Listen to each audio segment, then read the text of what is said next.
282. Family and Civilization. Chalcedon Report number 445, October 2002. To reduce civilization to political entities, races, nationalities, or other like groupings is to ensure misunderstanding, for a civilization is at heart a faith and a community. The faith is, of course, religious. Civilization for us is a Christian one based on Jesus Christ as Lord and the Bible as God's inscriptured word. But civilization is not only the expression of a faith, it is being part of a community. There is a very important distinction here that in our time is often obscured, the difference between becoming a member as against belonging. We can become a member of a club or of a social circle or of a church, but where a family is concerned, we do not join it, we belong to it, and not by choice. Membership means choice, whereas belonging means no choice because it is something we are born into and, like our bodies, is always a part of us. This is God's ordination, not ours. We may rebel against God's choice, but to do so is useless and morally wrong. We can change churches, but we cannot alter the nature of our birth and its locale. The basic community. Now, the family is the basic community. Its ties are normally lifelong. But faith also means community, and Jesus Christ requires that, if need be, we leave father, mother, and children for his sake. Matthew chapter 10, verse 37. If faith and family coincide, we have then an especial strength as we face the world. From the Christian perspective, faith and the family are basic to civilization, and culture is religion externalized, to use Henry R. Van Til's definition. From the viewpoint of humanism, education and technology are basic. One writer, for example, sees utopia ahead by means of licensing all parents, guaranteeing work for all, and so on, even to ending death itself. And all progress is seen as inevitable because of evolution. Randall Craig Fastnacht, Life Child, The End of Poverty, The Case for Licensing All Parents, 1992, is indeed a man of great faith in Darwin's theory. Paul in 1 Corinthians chapter 15, verse 26, declares that Christ will finally destroy death itself. For Fastnacht, a blind, impersonal evolution will do so. The difference between the two positions is very great. For Fastnacht, civilization is an automatic goal of evolution, whereas, for us, it is the expression of a faith and a community. This impersonal and mechanical vein of things is currently responsible for our problems. Society is reduced to the outworking of blind, biological forces. During the 10th century, there was a radical disintegration of public authority in Europe. Its origins were certainly in the decline of the faith, not impersonal evolutionary sources. The revival of civilization came about because of a faith revival.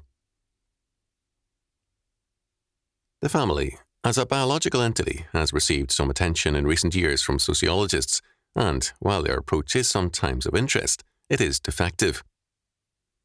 The Christian family is more than a biological entity. On the biological side, the Christian family is an example of redeemed nature, in that more than biology is involved in its life because we have, in the Christian family, redeemed nature plus grace. The Christian family cannot be reduced to its physical components because it is radically altered by grace.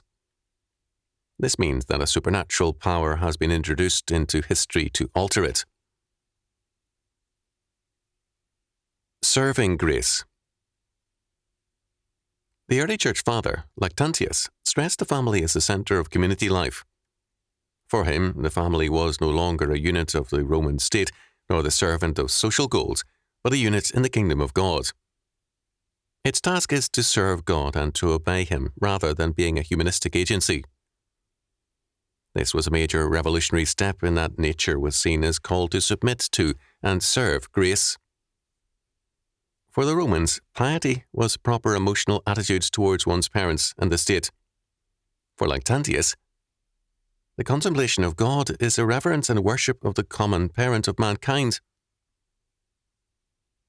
Lactantius used the word humanity and meant kindness and humaneness, that which is properly characteristic of man.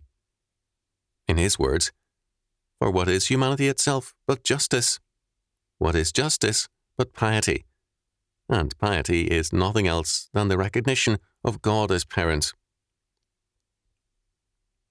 This is an important statement because God as the father of all families requires justice, his law applied, and this means piety, reverencing him as our father. Civilization, then, is not a product of society and the state, but of men and families working together to apply God's law word to every area of life and thought, with Jesus Christ as their Redeemer King. Civilizations, in the broader sense, have been created by fire and sword, so that we can speak of Assyrian and ancient Chinese civilizations. But in the Christian sense, civilization is a faith product which is inclusive of every area of life and thought and begins in the Christian family. Earlier, we referred to the revival of civilization in 10th century Europe. It was a faith revival, but its error was that it was state-centered. Subsequent revivals of European civilization have been either state-centered or church-centered. What is now needed is one that is family-centered. Stephen Osment in Where Fathers Ruled, Family Life in Reformation Europe, 1983, called attention to the impact of the Protestant Reformation on family life. Despite lingering medieval ideas, the Reformers saw that marriage and the family should serve not church, state, or men, but the faith and Christ's kingdom. Like church and state, the family should serve God. Because family life is most personal, it is thereby closer to the totally personal God. Celibacy was seen as a social error, or stressed above marriage in the family, and while the suppression of convents and monasteries by Henry VIII was evil and brutal, as well as politically governed, in countries other than England, the movement was religious. Earlier, as in the cleric Reformation, monks had been the source of reform. After Luther and Calvin, the family slowly became the nursery of the faith. In the homeschool movement, a great development of this impetus is underway. This meant, in the early years of the Reformation, a strong emphasis on informed and disciplined marriage. One aspect of this still survives in premarital counselling. The trend towards the continuing Reformation by means of the family were thwarted by an evil development which began in the 18th century with the Marquis de Sade and came into fruition with the modern 20th century sexual revolution. Neil Baldwin called it a movement believing in the sovereignty of pleasure. Neil Baldwin, Man Ray, American artist, page 213. Western civilization has moved from the sovereignty of God to the sovereignty of the state, then of man, and now to pleasure. This is a shift of very major dimensions. What we see in such things as the homeschool movement is a reversal of this pattern. Two facets of this are especially revealing.